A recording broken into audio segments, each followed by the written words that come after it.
Hello everyone, मैं ਤੁਹਾਡਾ Gurpreet sir ਤੁਹਾਡਾ ਸਵਾਗਤ ਕਰਦਾ ਹਾਂ ਕੁਆਲਿਟੀ ਐਜੂਕੇਸ਼ਨ ਦੇ YouTube ਚੈਨਲ ਤੇ। ਅੱਜ ਅਸੀਂ chemical effects of electric current ਦੇ ਪਾਰਟ 2 ਦੇ ਵਿੱਚ ਡਿਸਕਸ਼ਨ ਕਰਾਂਗੇ।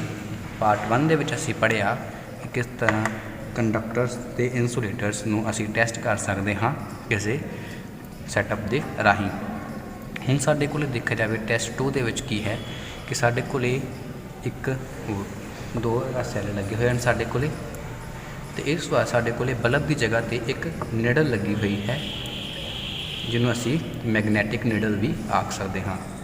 मैगनैटिक निडल साढ़े को लगी हुई है और अगर इस दे विचों असी इस सर्किट में कंप्लीट कर दिए, यानी कि इत्थे साढ़े को एक कंडक्टिंग लिक्विड होए तो जो सर्किट कंप्लीट हो जाएगा तो मैगनैटिक निडल जो होएगी साड़ी डिफ्लैक्शन शो करेगी। बिल्कुल प्रीवियस सैटअप की तरह है, जिमें कि पिछले सैटअप के असी देखा कि साढ़े सैल है इन करंट पास हो रहा है और अगर इतने साढ़े को सर्किट ब्रेक हो जाएगा, यानी कि जो साडा लिक्विड है वो कंडक्टिंग नहीं होएगा तो साढ़े को करंट जो है फ्लो नहीं करेगा और जो मैगनैटिक नीडल है साड़ी वो डिफ्लैक्शन नहीं शो करेगी। बट अगर यही लिक्विड कंडक्टिंग होवे, यानी कि इस लिक्विड के विचों करंट पास कर सके तो सर्किट कंप्लीट हो जाए तो साडा जो करंट है वो नीडल तक पहुँचेगा तो नीडल डिफ्लैक्शन शो करेगी। इस राही असी टैसट कर सकते हाँ कि साढ़े को जो लिक्विड दिता है गिवन है वो कितना कुछ ज़्यादा कंडक्टिंग है। तो बच्चों ये सब तो इंपॉर्टेंट पॉइंट की है, इंपॉर्टेंट पॉइंट कि जिन्ना ज़्यादा करंट पास करेगा उन्नी ज़्यादा डिफ्लैक्शन होएगी। यह है लार्जर the current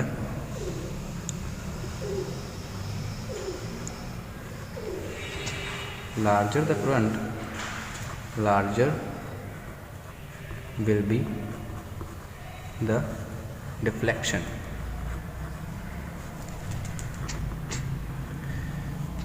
यानी कि जिन्ना ज़्यादा करंट फ्लो करेगा उन्नी ज़्यादा डिफ्लैक्शन होएगी।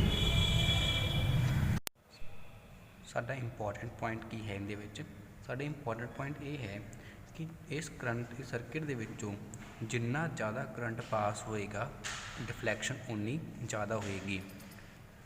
यानी कि जिन्ना कुछ ज़्यादा लिक्विड कंडक्टिंग होएगा उन्ना ज़्यादा करंट नूं अलाउ करेगा पास होने लई ते उन्नी ज़्यादा डिफ्लैक्शन होएगी। सो पॉइंट की है larger the current flow greater will be the deflection।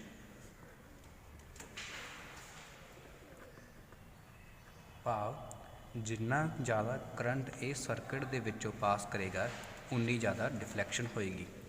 तो ज़्यादा सर्किट करंट कदों पास करेगा जो एक कंडक्टिंग मटीरियल ज़्यादा वधिया कंडक्टिंग मटीरियल होएगा। तो ज़्यादा वधिया कंडक्टिंग मटीरियल होएगा तो ज़्यादा करंट पास करेगा और अगर ज़्यादा करंट पास करेगा तो ज़्यादा डिफ्लैक्शन होएगी। तो सैकेंड पॉइंट से की लिख सकते हाँ, greater the conductance larger will be the current.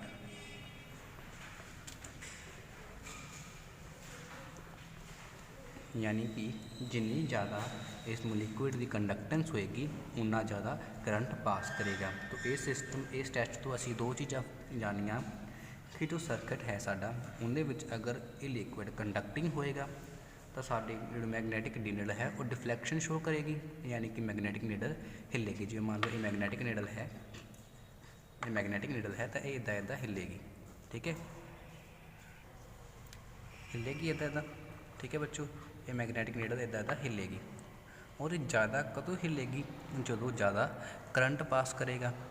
ज़्यादा करंट कदों पास करेगा जो लिक्विड ज़्यादा कंडक्टिंग होएगा, ज़्यादा कंडक्टेंस होएगी लिक्विड की, ज़्यादा कंडक्टिंग होएगा लिक्विड तो ज़्यादा करंट पास करेगा, ज़्यादा करंट पास करेगा तो ज़्यादा डिफ्लैक्शन होएगी। ठीक है बच्चों, हुण असीं इस बेस पर कुछ क्वेश्चनस करते हैं साडी एक्सरसाइज दे। ਸੋ ਸਟੂਡੈਂਟਸ ਅਸੀਂ ਪਿਛਲੇ ਲੈਕਚਰਸ ਦੇ ਵਿੱਚ ਕੁਐਸਚਨ ਨੰਬਰ 4 ਤੇ ਕੁਐਸਚਨ ਨੰਬਰ 6 ਕਰ ਚੁੱਕੇ ਹਾਂ। ਹੁਣ ਅਸੀਂ ਕੁਐਸਚਨ ਨੰਬਰ 2 ਕਰਨ ਜਾ ਰਹੇ ਹਾਂ। When free ends of a tester are dipped in a solution, the magnetic needle shows deflection. Can you explain the reason?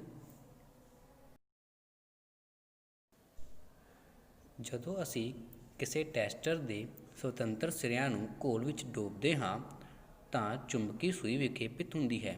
ਕੀ ਤੁਸੀਂ ਅਜਿਹਾ ਹੋਣ ਦੇ ਕਾਰਨਾਂ ਦੀ ਵਿਆਖਿਆ ਕਰ ਸਕਦੇ ਹੋ? ਬੱਚਿਓ, ਤੁਹਾਨੂੰ ਇਸ ਵੀਡੀਓ ਦੇ ਸਟਾਰਟਿੰਗ ਵਿੱਚ ਹੀ ਮੈਂ ਦੱਸਿਆ ਕਿ ਸਾਡੀ ਨੀਡਲ ਰਿਫਲੈਕਟ ਹੋਣ ਦਾ ਰੀਜ਼ਨ ਕੀ ਹੈ। ਸਾਡਾ ਸੋਲਿਊਸ਼ਨ ਕੰਡਕਟਿੰਗ ਹੈ, ਔਰ ਅਗਰ ਸਾਡਾ ਸੋਲਿਊਸ਼ਨ ਕੰਡਕਟਿੰਗ ਹੈ ਤਾਂ ਸਾਡੀ ਜੋ ਨੀਡਲ ਹੈ ਯਾਨੀ ਕਿ ਜੋ ਸਾਡੀ ਸੂਈ ਹੈ ਉਹ ਵਿਖੇਪਿਤ ਹੋਵੇਗੀ, ਯਾਨੀ ਕਿ ਨੀਡਲ ਡਿਫਲੈਕਟ ਹੋਏਗੀ। ਸੋ ਇਸ ਕੁਐਸਚਨ ਦਾ ਆਨਸਰ ਕੀ ਬਣੇਗਾ?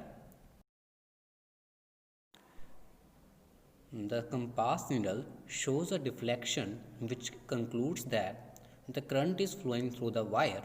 The circuit becomes complete as the free ends of the testers are immersed inside the solution. So the solution is conducting solution, hence the deflection is obtained in the compass needle. As we have already discussed in this video that if the solution is conducting, then the compass needle will shows deflection. Compass ਸੂਈ ਦਾ ਵਿਖੇਪਿਤ ਹੋਣਾ ਦਰਸਾਉਂਦਾ ਹੈ ਕਿ ਤਾਰ ਵਿੱਚੋਂ ਬਿਜਲੀ ਧਾਰਾ ਲੰਘ ਰਹੀ ਹੈ। ਟੈਸਟਰ ਦੇ ਸਿਰਿਆਂ ਨੂੰ ਦਰਵ ਵਿੱਚ ਸੁੱਟਣ ਨਾਲ ਸਰਕਟ ਪੂਰਾ ਹੋ ਰਿਹਾ ਹੈ, ਇਸ ਲਈ ਦਰਵ ਧਾਰਾ ਦਾ ਸੁਚਾਲਕ ਅਤੇ ਕੰਪਾਸ ਦਾ ਸੂਈ ਦਾ ਵਿਖੇਪਿਤ ਹੁੰਦੀ ਹੈ। ਸੋ ਇਹ ਬੱਚਿਓ ਅਸੀਂ ਆਲਰੇਡੀ ਇਸ ਚੈਪਟਰ ਦੇ ਵਿੱਚ ਡਿਸਕਸ ਕਰ ਚੁੱਕੇ ਹਾਂ ਕਿ ਅਗਰ ਸਾਡਾ ਸੋਲਿਊਸ਼ਨ ਕੰਡਕਟਿੰਗ ਹੋਏਗਾ ਸਾਡੀ ਸਿਸਟਮ ਸਾਡੇ ਤਾਰ ਦੇ ਵਿੱਚੋਂ ਕਰੰਟ ਫਲੋ ਕਰੇਗਾ ਅਤੇ ਸਾਡੀ ਨੀਡਲ ਡਿਫਲੈਕਟ ਕਰੇਗੀ। ਜੋ ਅਸੀਂ ਇਸ ਵੀਡੀਓ ਦੇ ਵਿੱਚ ਸਟਾਰਟਿੰਗ ਦੇ ਵਿੱਚ ਕੀਤਾ ਉਹੀ ਕੁਐਸਚਨ ਦਾ ਆਨਸਰ ਹੈ। ਦੂਸਰਾ ਪ੍ਰਸ਼ਨ ਖਤਮ ਕਰਨ ਤੋਂ ਬਾਅਦ ਹੁਣ ਅਸੀਂ ਅਗਲੇ ਸਵਾਲ ਵੱਲ ਚੱਲਦੇ ਹਾਂ, ਜੋ ਕਿ ਹੈ ਸਾਡਾ ਥਰਡ ਕੁਐਸਚਨ। ਸਾਡਾ ਥਰਡ ਕੁਐਸਚਨ 'ਚ ਕੀ ਕਿਹਾ ਹੈ? Name 3 liquids which when tested in a manner in shown in the figure 14.9 may cause the magnetic needle to deflect. So ਬੱਚਿਓ, ਇਹ ਤੁਹਾਡੀ ਉਹ ਡਾਇਗਰਾਮ ਹੈ ਜਿਹਦੇ ਵਿੱਚ ਕਿਹਾ ਗਿਆ ਕਿ ਅਗਰ ਸਾਡੇ ਕੋਲ ਇਹ ਸਰਕਟ ਹੋਵੇ ਤਾਂ ਅਜਿਹੇ 3 ਦਰਵਾਂ ਦੇ ਨਾਂ ਲਿਖੋ ਜਿਹੜੇ ਇਸ ਡਾਇਗਰਾਮ ਯਾਨੀ ਕਿ ਇਸ ਚਿੱਤਰ ਦੇ ਵਿੱਚ ਜੋ ਨੀਡਲ ਹੈ ਉਹਨੂੰ ਰਿਫਲੈਕਟ ਯਾਨੀ ਕਿ ਚੁੰਬਕੀ ਸੂਈ ਨੂੰ ਵਿਖੇਪਿਤ ਕਰ ਸਕਣ। ਇਹੋ ਜਿਹੇ 3 ਲਿਕੁਇਡਸ ਦੇ ਨਾਮ ਲਿਖਣੇ ਹਨ ਜੋ ਚੁੰਬਕੀ ਸੂਈ ਨੂੰ ਵਿਖੇਪਿਤ ਕਰਨ।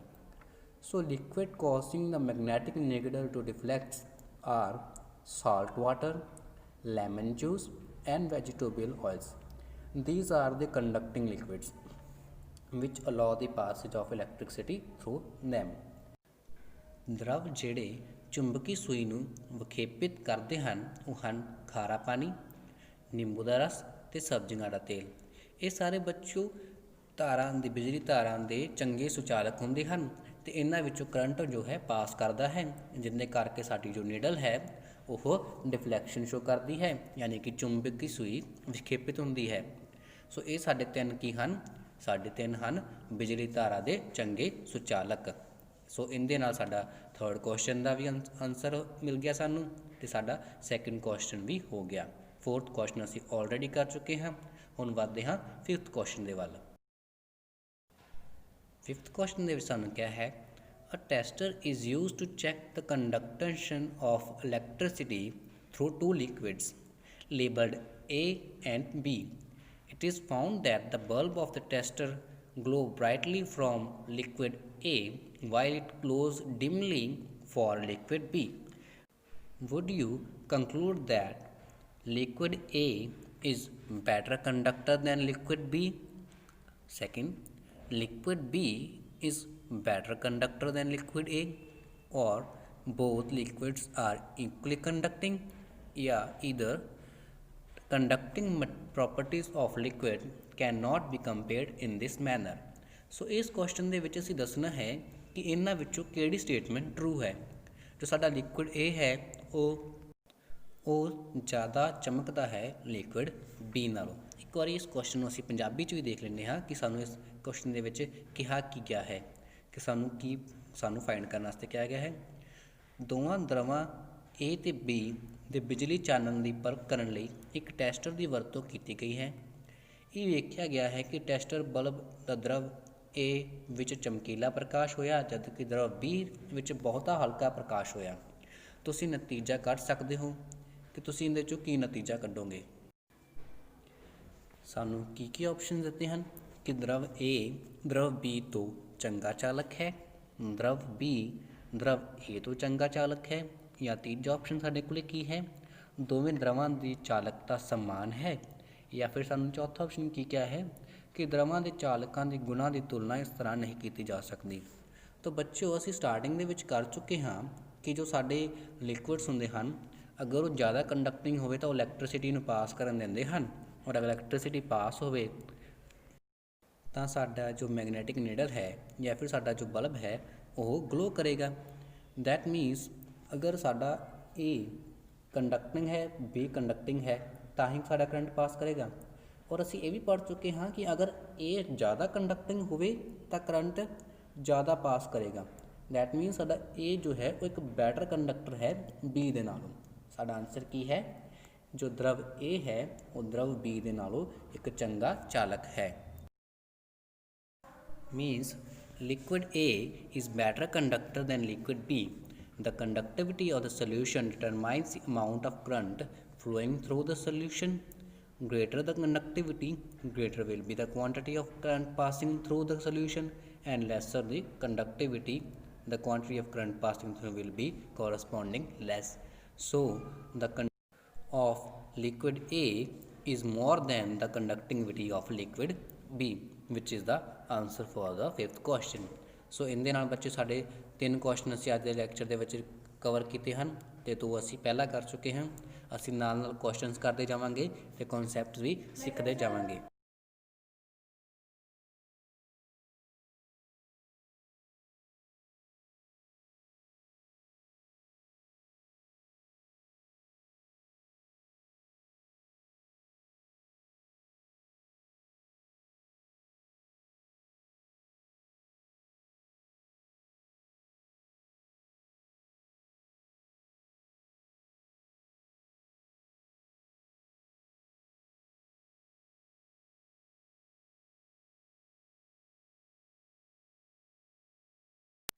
ਹੁਣ ਸਾਡੇ ਕੋਲ ਇਸ ਕੁਐਸਚਨ ਦੇ ਸਾਨੂੰ ਆਪਸ਼ਨਸ ਕੀ ਦਿੱਤੇ ਹੋਏ ਹਨ ਕਿ ਦਰਵ A ਦਰਵ B ਤੋਂ ਚੰਗਾ ਚਾਲਕ ਹੈ, ਕਿ ਦਰਵ B ਜਿਹੜਾ ਦਰਵ A ਹੈ ਸਾਡਾ ਉਹ ਦਰਵ B ਤੋਂ ਚੰਗਾ ਚਾਲਕ ਹੈ, ਇਸੇ ਕਰਕੇ ਜ਼ਿਆਦਾ ਚਮਕੀਲਾ ਹੈ, ਜਾਂ ਫਿਰ ਦਰਵ B ਦਰਵ A ਤੋਂ ਚੰਗਾ ਚਾਲਕ ਹੈ, ਜਾਂ ਦੋਵੇਂ ਦਰਵਾਂ ਦਾ ਚਾਲਨ ਬਰਾਬਰ ਹੈ, ਜਾਂ ਫਿਰ ਚਾਲਕਾਂ ਦੀ ਗੁਣਾਂ ਦੀ ਤੁਲਨਾ ਇਸ ਤਰ੍ਹਾਂ ਨਹੀਂ ਕੀਤੀ ਜਾ ਸਕਦੀ।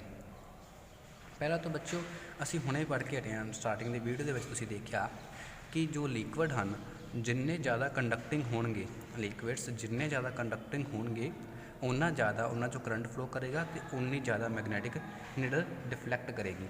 ਠੀਕ ਹੈ ਬੱਚਿਓ, ਤਾਂ ਸਭ ਤੋਂ ਪਹਿਲਾਂ ਤਾਂ ਜ਼ਿਆਦਾ ਦੇਖਣਾ ਕਿ ਚਮਕੀਲਾ ਪ੍ਰਕਾਸ਼ ਕਿਹੜਾ ਹੋਏਗਾ, ਫਿਰ ਜਿੰਨਾ ਚੰਗਾ ਚਾਲਕ ਹੋਏਗਾ। ਸਾਡੇ ਕੋਲ ਆਪਸ਼ਨ A ਸਾਡਾ ਰਾਈਟ ਆਨਸਰ ਹੋਏਗਾ ਕਿ ਦਰਵ A ਦਰਵ B ਤੋਂ ਚੰਗਾ ਚਾਲਕ ਹੈ, ਜਿਹਦੇ ਕਰਕੇ ਉਹ ਜ਼ਿਆਦਾ ਚਮਕੀਲਾ ਹੈ, ਯਾਨੀ ਕਿ ਇੱਕ ਚੰਗਾ ਕੰਡਕਟਿੰਗ ਮਟੀਰੀਅਲ ਹੈ।